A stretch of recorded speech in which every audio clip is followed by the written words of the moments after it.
Who's introducing? Is that me? Yeah. All right. What's up, everybody? Welcome to another episode of the Monolog podcast. I'll be your host tonight, Julio. Uh, of course, the crew's here. We got Jose, Marcus, and Ricky, and a very special guest, Matt Farah from the Smoking Tire. Say Hey, hi to folks. everybody, Matt. How you guys doing? You guys doing good tonight? What up, Doing man? great. Thank you for your having me. I Battle appreciate traffic to get here for this. it. Yes, traffic from San you did or I Francisco. did? Oh, you did. I'm sure you did too. Yeah, I battled traffic from my bedroom to my office. Yes, up a flight of stairs. Nice. I heard Yeah. that place is bumper to bumper this time of the Yeah. day. Yep. There's a cats all over the place. Yeah, it's good. Finn, come here. Might have a little cat action. Come here, bub. Oh, nice. Yeah. Oh, cool. So what's going on? What do you guys want to talk about? Honestly, we got a bunch of questions for you. I want to say that I'm a big fan, and I'm the one to encourage Jose to reach out to you.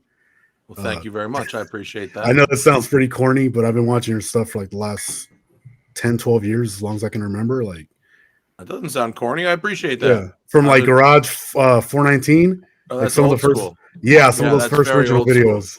Yeah, Yeah. well, that is a long time ago. Yeah, I can't go back and rewatch that stuff.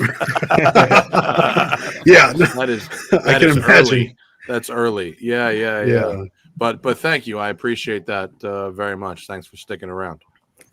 Yeah, and so like like on our podcast, we usually we shoot the shit. We talk about a bunch of different topics. I'll make fun of stuff and everything. But tonight we're kind of devoting it more towards like what it's been like for you as a YouTuber, being in the industry the past decade. Like what it's been like for you. Who you've met, what kind of cool cars have you driven, all that kind of stuff. So we have a bunch of questions for you on all that. All right. Hope you're ready. Yeah, man. Let her rip. What do you got? So the first one, what made you start uploading videos and getting into YouTube? Well, I made my first YouTube video in November of 2006, which was 5 months after YouTube was launched. I used to own a car wash with my friend Larry Casilla, who he also makes videos. He's one of the best, car detailers in the world, and he has a channel with over 1 million subscribers, and he pulls 1 million views detailing a car, which is crazy. That 1 million people will watch someone detail a car, even if they are very, very good at it. So we had a car wash together in Harrison, New York. That's just north of New York City, and we started a little driving club for our members with sports cars to go out. Our customers with sports cars to go out and get their cars dirty so we could wash them again. That was the thing.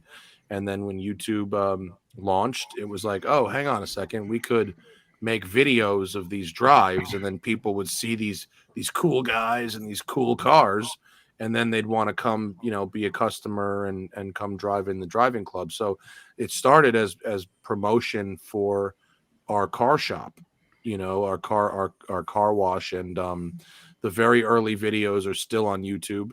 They're like 240p. They're super, super shitty. And can I curse on the show? Does anyone care? Yeah, I can. Go for it. I don't know. Some people got kids or whatever, but the videos were so old that it was pre-Digital Media Copyright Act. So we were using like Pearl Jam, Stone Temple Pilots, AC/DC in the videos, and they're so old that they're grandfathered in. They're still up there. They couldn't be taken down because it was before the law. So you could still, if you search on YouTube for New York Motor Club, you'll still find those videos, and they look like almost like street skating videos. They're edited in the style of like skateboarding videos because the guy we hired to shoot them was like a skateboarding videographer, and so that was our first videos was promoting our car wash. I had no idea these were up there. I just looked it up right now. Yeah, they're so shitty. And I was really fat. That was when I was like at my fattest. I was like 340 pounds. So you could see super fat Matt in those videos. Actually. Oh, I'm right behind you. Sorry, By like I'm sorry. 30 pounds. I'm sorry for saying that. But No, it's cool, man. It's cool. I dropped 100. After those videos, I dropped 100 pounds, and I did gain some of it back. But I've lost 100 pounds once and 50 pounds twice. So I've done a little bit of the old seesawing. It's kind of been a thing. Yep. Mine's mostly muscle, so. There you go. See, that's what's up. See, I didn't have the confidence to say that. You know, I was full of self-loathing. I wasn't like, fuck you. It's muscle. He's just big boned. So Yeah, I got a not question. wear it well. Yeah. So I got a question here from Jose. What was your first car ever? My first car ever was actually, my mother's car. Before I had a car, I learned to drive on my mother's car, which was a 1995 Mercury Villager Nautica edition. Remember that? You guys remember that joint? Do you know what that is? You remember that shit? Yeah. It's the whitest people car ever because it was a minivan that was dressed up like a sailboat. You know what I'm saying? Did it have the wood grain? No, the Nautica wasn't wood grain. The Nautica was like blue and white with like yellow stripes and like literal sailboats like etched into the headrest. It was a Nautica joint. Dude. And that shit was kind of fire actually. And then my dad had a 91 Lexus LS 400. He was that was Marcus's first car. Yeah. Yeah, so he was a suit, and he bought it new or whatever. And when I got my license, it was in 97. And after I drove my mom's minivan around for a while, he sold it to me, the Lexus, for below market value, obviously, because he was my dad. And it was still like pretty nice and pretty dope at that time. It wasn't like ratted out. It was a nice car. But I drove that for like 6 months, and I was like, this is not a high schooler's car. It felt like an old man car, and I knew it was worth more than I had given my dad for it. So I asked him if I could sell it and use some of my own money to buy another car. So the first car I really went out and got outside the family was a 98 Subaru Legacy GT, which was a nice car. It was a nice car, but before the WRX, in the 90s, you couldn't really modify Subarus. There was no aftermarket for Subarus in the US until the WRX came out. So I had that car for about a year, and all my friends had Mustangs. All my friends had Fox body Mustangs, and I wanted a Fox body Mustang. And so my mom said I could get rid of the Subaru if I wanted and get a Mustang, but it had to be one that had airbags. So I got a 94 Mustang, which was the first year of the rounded Mustang. Right. Still had a 5-liter engine, GT 6-speed or 5-speed manual, but it had airbags. So that made my parents happy. My older brother had the convertible of that for like 6 months. I don't know what he did with it. It was all right. It was a nice car. What's up? That blows my first car out of the water. Well, it was same here. I grew up in a ritzy ass area and had some nice cars in high school. I think I was of age in the early 2000s, so like my first car was a 2001 Dodge Neon. Those won the SCCA Autocross Championship 3 years in a row. Don't get too hard on the Neon. The Neon Neon was a good little race car, actually. My first car. It was pretty cool. It was a white one, had a little wing on the back. Oh, that was the ACR? That was the jam. The Neon ACR was the little homologation race car. Yeah. My first car was like a 1998 Ford Taurus, tan interior, frog eye, tan color outside. Yeah. Oh, and it had the bench seats still before they got rid of them with the column shifter. Oh yeah, there you go. There you go. I had a lot of fun when they were rental cars. I used to. Lexus black. I remember riding in the back. The Lexus was white with the silver and the tan interior. I later. Like a couple of years ago, I did a project where I bought a Lexus with 900,000 miles on it, and I got it to 1 million. I got it the rest of the way, and it was the same color. It was white with the silver and the tan interior. I was about to ask you; those are the same car. It was the same color. It was like 4 years newer than the one I had when I was a kid, but it was basically the same thing. Yeah, I love the Lexus LS. Lexus LS, bless you, baby, is one of the finest, most over-engineered cars in the history of cars. Yeah, there's literally a book written about the development of the Lexus LS. I think it's called "The Relentless Pursuit or something to that degree. My older brother just bought an ES 350, like an F Sport, and he will not stop raving about Lexus now. It's a it's new insane. ES 350. Brand new ES 350. Yeah, you know, 2021. those are shockingly good. I reviewed the new Lexus LS last year, and then I had the ES immediately afterwards, and I think my review of the ES was titled something like "The ES completely invalidates the LS." Like, Why spend extra money on the bigger car? It right? was like just as spacious, just as comfortable. Like, you know, it was a lot cheaper, but it was really built as well. Yeah, the ES was actually kind of sweet. Yeah, it was nice. Yeah, my dad currently has an 08, so I know what you mean. Th're pretty nice cars. They're nice. bulletproof. Yeah. You can't. Well, because you know, it has Camry underpinnings, and we all know, you know, you know, even a fucking Pakistani cab driver can't kill a Camry. You know, nobody can kill a Camry. Actually, That sounds about right, though. That sounds about right. No, you can't kill a Camry. It's impossible. I'll be impressed if they can, though. I've tried. It's like, He had a 90, I think. like trying to kill a 90s Honda. Yeah. Also, a 90s Honda, very 80s diesel Mercedes, you know, 80s Volvo. Almost impossible. Can't kill it. I think the engine on my brand new Accord is going to outlast the paint job on my brand new Accord. Yeah. Oh, an Accord is that's true. Honda paint is not great, but You're telling me, dude. Honda engine, it's gonna be that and the cockroaches at the end, you know. Yeah. I use Rain-X on my car to clean bird poop, and now there's like stains from the Rain-X from like a month The ago. guy that drove his car off the lot and got a chip driving off the lot.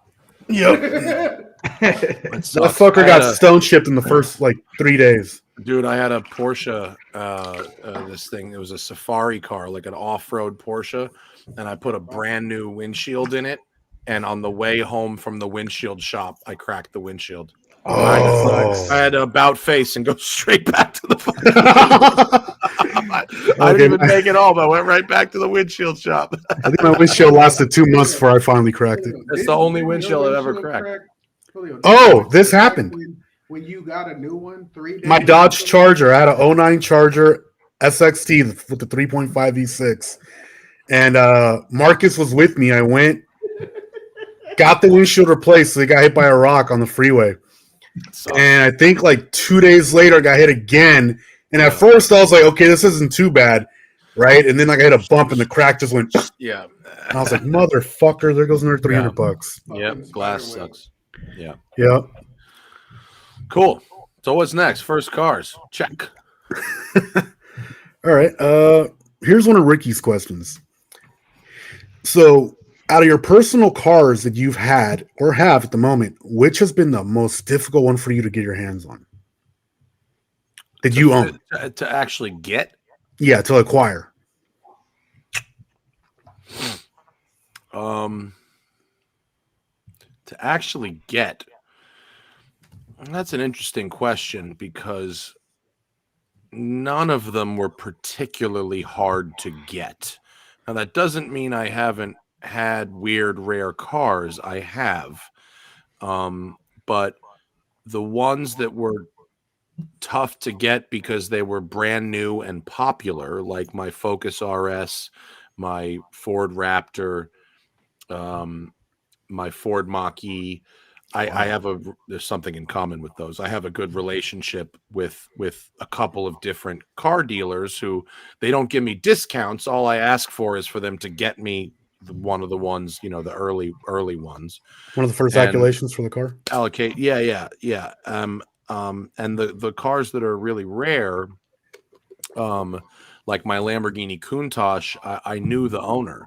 I mean, I still know the owner. And he came to me and said, "Hey, I'm thinking about selling this car. You know, do you know anybody?" And I was like, I haven't had that much trouble locating cars that I wanted, mainly because I know where to look. Now, that doesn't mean I haven't made like bad decisions. I've bought cars that I've regretted, but none of them were particularly. It's not like I ever spent months and months and months and months looking for a particular car. I mean, I think the longest I spent a couple of weeks maybe looking for the 911 that became my Safari build, and there's a lot of those. That wasn't Right. so hard.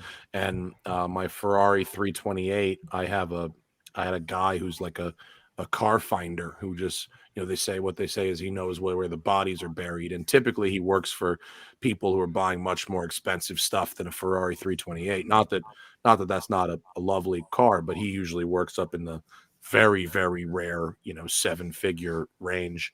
And so, he was able to find the car I was looking for in a matter of a couple of weeks, really. Oh, okay. So I definitely can appreciate if someone is looking for a rare car and spends time digging around to find it. But, Right. now that we live in such a global marketplace, everyone's selling their cars on the internet. Everyone's selling cars at these public auction sites like Bring a Trailer and Collecting Cars and P Car Market and all this stuff. It's it's easier to find a car globally than it's really ever been. In a sense, it makes like the market a lot smaller as far as finding and locating, right? It's not like a big struggle like it would have been a while back. We just did this film with eBay Motors, which I saw was in your in your list of questions to talk about it, called All Cars Go to Heaven 3. It's the third of the series that we did. And we thought, I thought we knew we were going to film it in Texas, in Austin, because renting racetracks and renting rally stages and renting the facilities we needed were so much cheaper in Texas than they were in LA, that was kind of a given. So we were like, well, we'll just look on eBay Motors in Texas. But like that was actually like impossible. The cars we wanted like didn't exist in Texas. So we actually had to work a lot harder to find these cheap cars than I would have had to look to find, a high-end specialty car. Now, having said that, to use the Lamborghini Countach as an example, if somebody wanted a Countach that didn't just happen to have a friend, I wasn't like, I'm looking for a Countach. Like, my friend was selling this one, and I knew it was great, and it was my dream car, and I wasn't going to go out and search for it, but the opportunity came up, and I found a way to make the funds work out, and I got it. But if someone wanted a Countach, they're so rare that literally every single one, you can't be like, well, I want a triple white. Right. Like every one that comes up for sale, you have to consider, because there's so few of them, and they come up for sale so rarely. Was that a terrifying car for you to drive when you first got in it? Yeah. Well, the first time I drove that car, it was my buddy's car, and I drove it for a review for the Smoking Tire. I made a video with it. So I made a video with this car, and then I had the opportunity to buy it 5 years later. And so it was, I had driven it like 150 miles for the video. So I was more scared to drive it once I owned it than I was when it was somebody else's. Right. But like renting a car, you don't care when you rent a car, but when it's yours, right. And so this is Finn. He's a very good boy. Hi, Finn. And so here's his butt. Come on, Finn. And so when once I got it, come on, sit down. We have a cat on stage already. Yeah, there's Finn is one of my 4 cats. He's our only boy.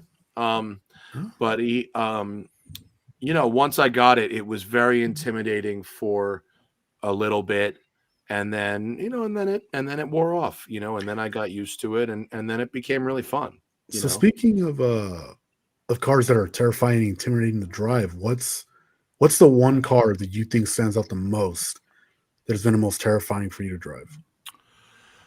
Well, for a long time I was driving people's personal cars, and I'm not really doing that anymore. I sort of have given that up, and now I'm driving cars that are provided by manufacturers.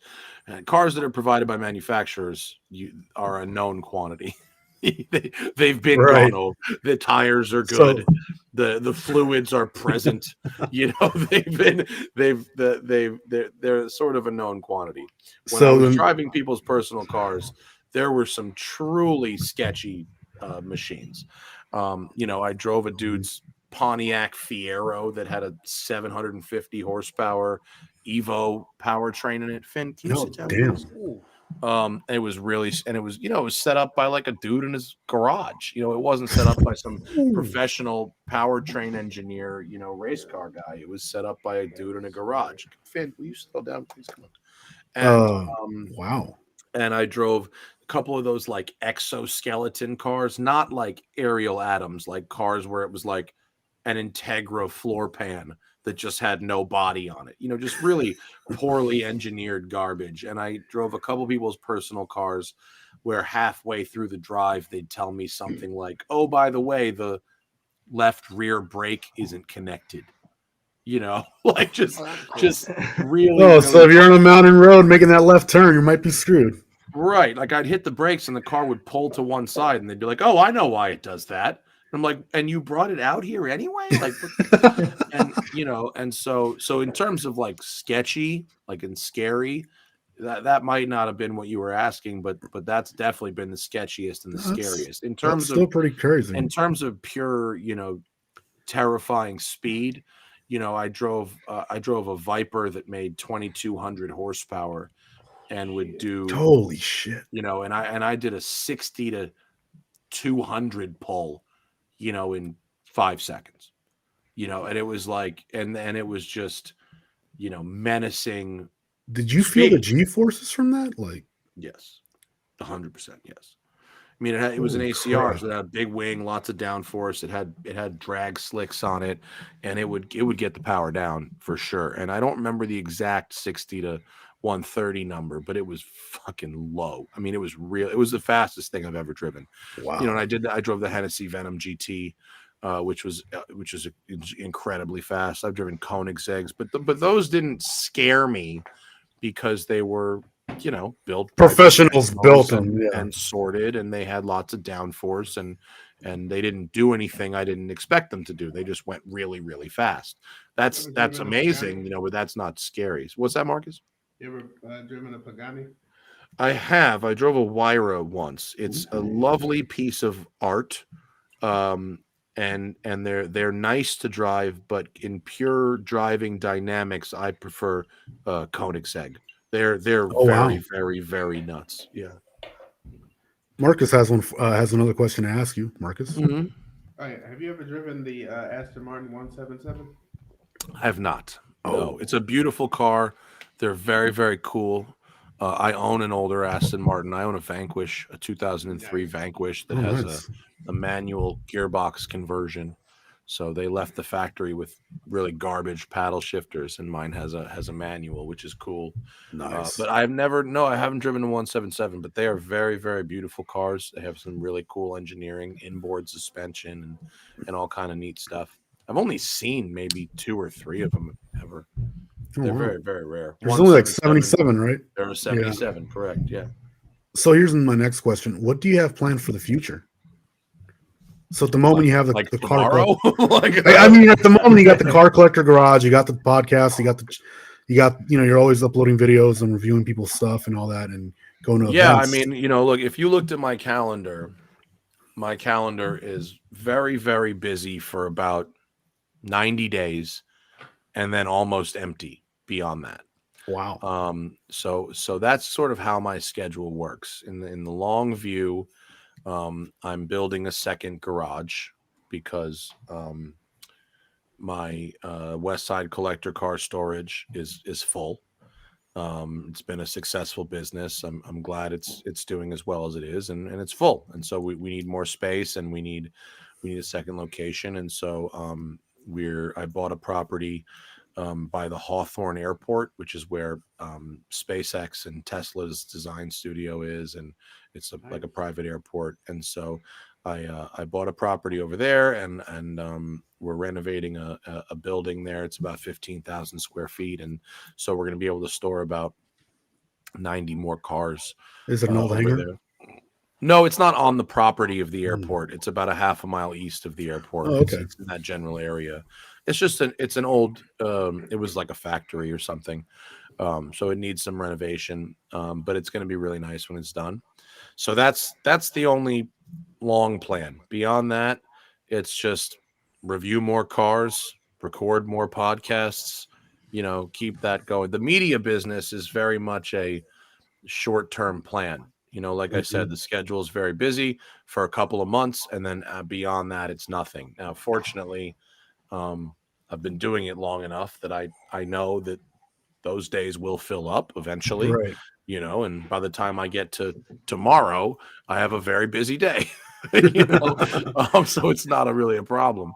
And the getting a building, renovating it, doing construction and stuff like that. That's the long plan. So, there's no, hopefully that eBay Motors, who sponsored this, I keep calling it a film, but really it's a 4-episode series that is coming out next week. Hopefully they like the result and they fork over some cash to do it again, because can you see Finn and Cricket playing down here? We have 2 cats like play fighting in the background. Yeah. Hopefully they like what they see, and we certainly had a good time making that. So if we can make a couple more go rounds of that, because it's more produced, we get to buy cars and modify them and Right. tell jokes and rent racetracks and do more than just pull out some GoPros and video some cars for review, and that's really fun stuff. Me and Zach we really enjoy doing that. So I'd like to do more of that, but that's the entire plan. There's no plan beyond that. That's pretty good. My next question is one of Jose's. It probably is related to this already. What advice would you give someone that has a YouTube channel and is struggling to see subscriber growth? So us. Well, yeah. Well, pretty much us. Yeah. Yeah. We got a decent amount of listeners. We suck at subscribers on YouTube, though. Well, the funny thing about that is I saw that question in the document you sent me. A lot of people ask me about what I would do if I was starting over today, and the answer is I don't really know. I'm privileged enough that I started early enough that there was the space, at least the car space, was much less dense. I don't want to say crowded, but it's dense than it is today. And people have done different things and found success. I don't want to say like look at what other people are doing, but look at how other people are succeeding. You got to do some stuff that seems pretty corny, like the splashy center cards, the catchy titles, using all your tags, you getting your SEO right, and that comes from strategy. So to that end, I would say if you don't know how to do that, invest in a professional. Hire an SEO strategist, and they're out there. If you guys literally want one, I can recommend the dude that we used. We used one, a couple of years ago, to go back and because we're not perfect by any means. And when we started doing a podcast on video, we put it on the same channel that we were doing car reviews on. It was all on the Smoking Tire, because I thought the word channel, the Smoking Tire channel, was like a TV channel, right? But it's not. It's a channel on YouTube is a show on television, right? And so what we should have done, and what the strategist told us to do, was break it off. So now we've got YouTube / the Smoking Tire and YouTube / the Smoking Tire podcast, and they're separate entities, and there's analytical data reasons for that I don't think your audience really gives a shit about. But the idea is that you need your audience to watch as high a percentage of your content as possible. So if we did 50% of our content became podcasts that were not getting as many views as the car review videos, it dropped us out of the recommended sections and blah blah blah, and we shot ourselves in the foot by doing that. So you hire a strategist to teach you what you'd call best practices, how to title and tag your videos, how to make sure they make it on the recommended videos page, and so on and so on. So, you got to treat it like a business. You can't just, if you want to succeed in having the internet be a business, you have to treat it like a business, which means you need to invest capital, you need to invest time, you need to have accountability. When we first started, we didn't really have any we had some money to start with back in 2009 when I started the Smoking Tire, because I started making videos in 2006, but I didn't start the Smoking Tire until 2009. When we started the Smoking Tire in 2009, I sold one of my car, my John Cooper Works Mini, and I used that money to live on with my partner Tom at the time. And we made videos every single week, even though we weren't making any money. When we started the Smoking Tire podcast, we recorded a show every week for 2 years before we sold a single ad. And so consistency, if you say, come up with a schedule and stick to it. If you say new episodes every Tuesday, get an episode up every Tuesday. If you say, whatever your schedule is, get your audience on that routine, with you. And then just, keep going, and also, figure out if what you're doing is what the audience actually wants to see you do. And if it's not, you got to have a tough conversation with yourself. Damn. Makes sense. That's solid advice right there. Yeah. I mean, I grew most of my audience by becoming like the McDonald's of cars. When I was driving random people's cars, I was putting out 4 videos a week by myself. I reviewed from 2014 to 2017, I reviewed more cars per year than the entire staff of Motor Trend combined. And I did it by myself. Damn. Now that's a great strategy for growth, but ultimately I totally burnt out on it after 3 years, and so I see a lot of young folks that have a lot of energy and they crank out videos, and I'm happy for them that it's resulted in their channel growing. But I know, because I've been there, that energy will not last. And so you also, while you want to use the energy while you've got it, but you want to create something that's sustainable for later. I ultimately went back to reviewing just press cars for a few different reasons, but mainly because when you're doing I would do these 5 or 6 cars in a day. In one day, I'd shoot 5, 6 cars, and I didn't remember anything afterwards. Like it would be in one ear and out the other, and I would get it on the video, but that would be it. I wouldn't remember. So now when I drive press cars from the manufacturers, I drive the car for a week at a time, and I remember what I learned, and that's just much more rewarding. Ultimately, I also park cars. I don't just do media anymore. I also park cars because I couldn't sustain the growth in the media. So I have a solid base, of a steady business, income producing, and then I can work. I don't work less hard, but I work in a little bit less stressful fashion because I don't have to crank out as many. The focuses are a little bit different, right? It's like you have that base to rely on, and you don't have to worry about, and that kind of gives you like a little bit less stress when you are focusing on cars, right? Yeah, Right? yeah. I can spend a little more time on each car, and I also have, I went from 16 videos a month down to 4, but then then I brought Zach into on camera, and so now we went up to 8.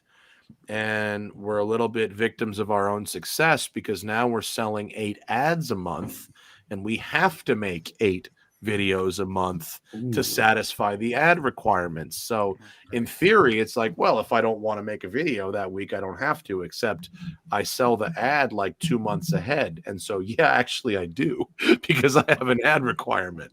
So, there's worse places to be, certainly, than that. But whenever we've eliminated volume of content, we've been able to squeeze the lemon a little harder in other places.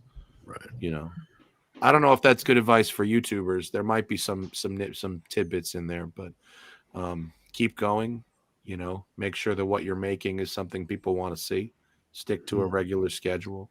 Audio is very important. People will put up with bad video quality, but they will not put up with bad audio quality. My microphone's fine. I think he's talking about you, Julio. I don't know, bro. We couldn't hear you for most of last week's episode. That's No, I'm fine. just messing around here. 1 out of 150,000. Yeah, I know, right? So just to sum it up, Matt, a few last little BS questions here. Don't call What's them your day? BS What's questions. what's your Sound daily nice drive? to yourself. I know, right? They're all his Yeah. questions. So they No. There No, we but it's been great talking with you, though. Real quick, what's your daily driver at the moment?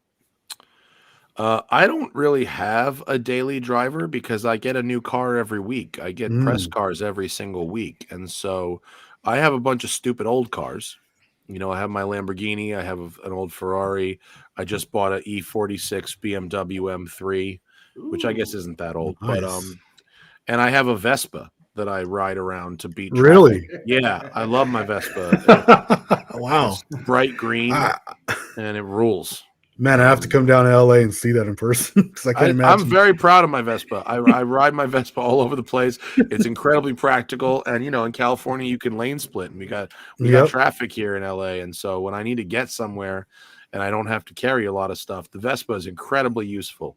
And my wife drives a Ford Mach-E, the electric Ford, which I share sometimes if I need that. But that's as close to a daily driver as I've got. But I'm driving press cars right now.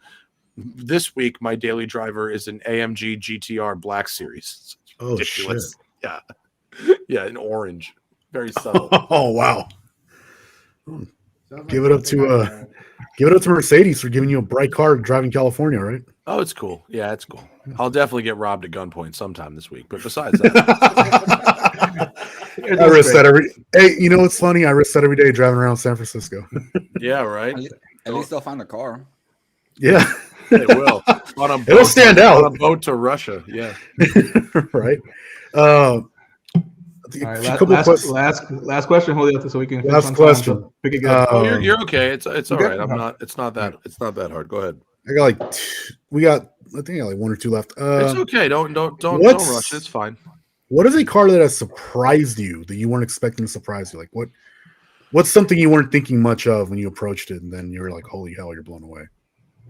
Well, I just drove the new Honda Civic Si like 2 weeks ago, which for $28,000 is a shockingly nice bit of hardware. Very well made, comfortable, roomy, reasonably quick, really good driver inputs. They're very nice. Like E46 non-M BMWs, like 330s and stuff with a stick. Right. You can buy those for very reasonable amounts of money, and they're very, very high quality cars, really nicely built. I drove a buddy bought for like $2,500. What was supposedly like a beater SN95 Mustang. That's the rounded Mustangs like I had in high school. That was much nicer than I remembered it being.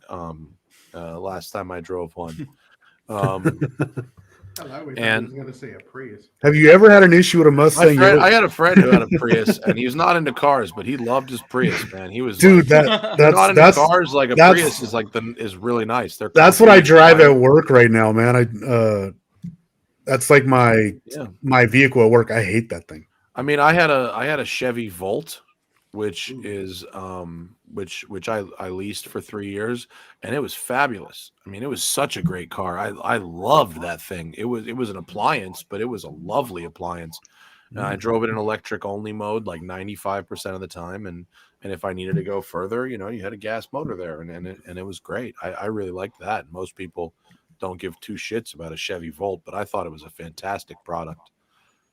Yeah. Actually, I think one of my old coworkers this past year bought one. He said the same thing. He loved it.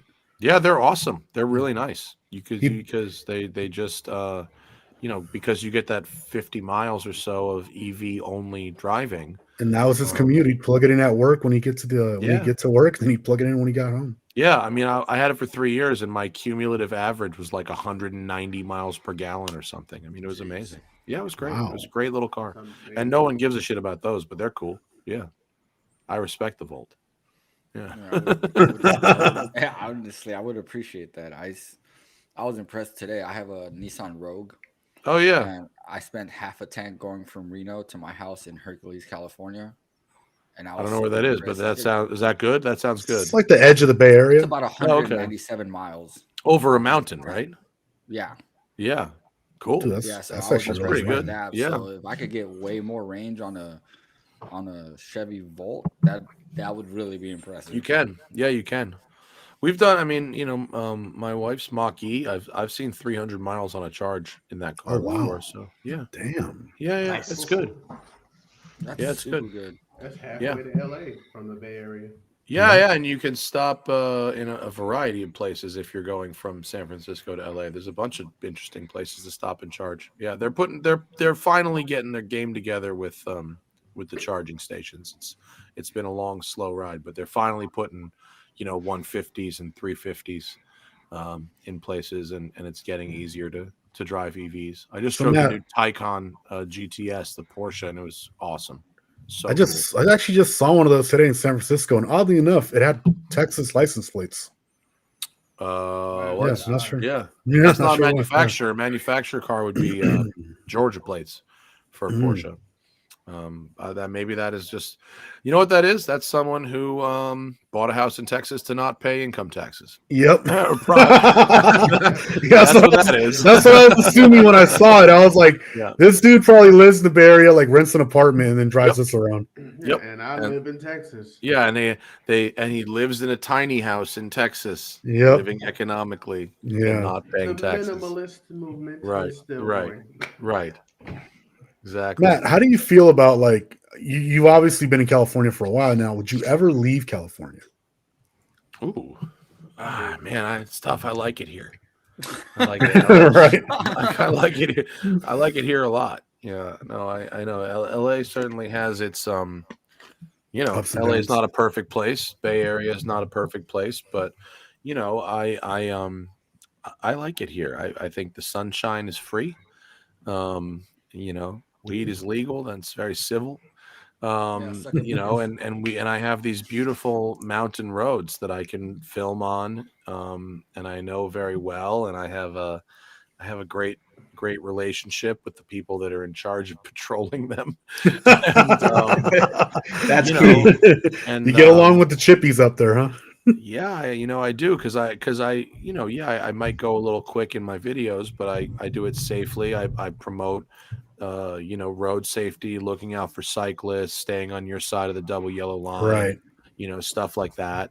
I don't make videos where I'm just like ripping it down Santa Monica Boulevard. I'm out in the middle of nowhere. I'm in the middle of the desert or up on top of a mountain at 6 o'clock in the morning where I'm not going to bother anybody. That's right. And Palm Springs.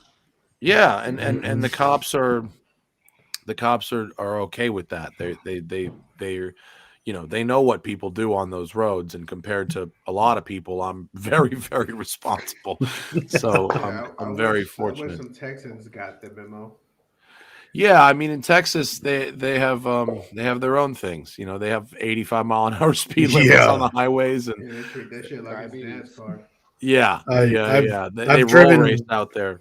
Jose can attest to this. We've driven around Texas, and towards the end of a snowstorm from Austin. Was it Austin, Jose, going to Dallas? Yeah, Austin. I think I was cruising it. Jose, it's probably illegal. He's trying to fucking frame you. I don't care. I was cruising at 95 miles an hour in the left lane, right on a 2-lane road, and I still had to get over because dudes were just passing me up. But it's like pouring rain and ice. Well, look, that state is enormous. Yeah, it's such a huge open state that they just. It's like you go to Florida, you drive north from Miami on 95 and people are doing $110s, chilling. It's the local culture. And here in LA on the freeway, if you're doing 70, just be happy you can do 70. But we've got some beautiful mountain roads that are, as good as anywhere in the world. And I like filming there. And so, I think I'll be chilling here for a minute. Is there anywhere in the world that you would like to go film at that you haven't been to? Okay. For driving, as far as driving roads go. Yeah, of course. There's tons of places I'd like to go that I haven't been. I would like to. I'd like to do some Eastern Europe. I would like to do some more Sweden and Norway. I've only done a little bit of that. I'd like to explore more of Scotland. I'd like to drive around Greenland, see what that's about. I'd like to do some Central America. The Bolivian death road seems interesting. But I've also gotten to go some very cool places. I've gotten to go, all over Europe. I've gotten to go to South Africa. I've gotten to go to New Zealand, Australia, Japan. All the icons I have seen because of my job, and that's pretty cool. I really am very spoiled in that way. Wow. Yeah. I got to go, but thank you guys for having me. I really appreciate the time. That's been a pleasure. If you don't mind dropping where people can find you. And everything is The Smoking Tire. YouTube.com/The Smoking Tire. My podcast is The Smoking Tire Podcast, which is available on YouTube or wherever you get podcasts. And if you're in Los Angeles and you have too many cars and not enough space, Westside Collector Car Storage, WCCS.com. And that's all I got. Nothing else to promote. It'd be great if I can be one of your customers one day.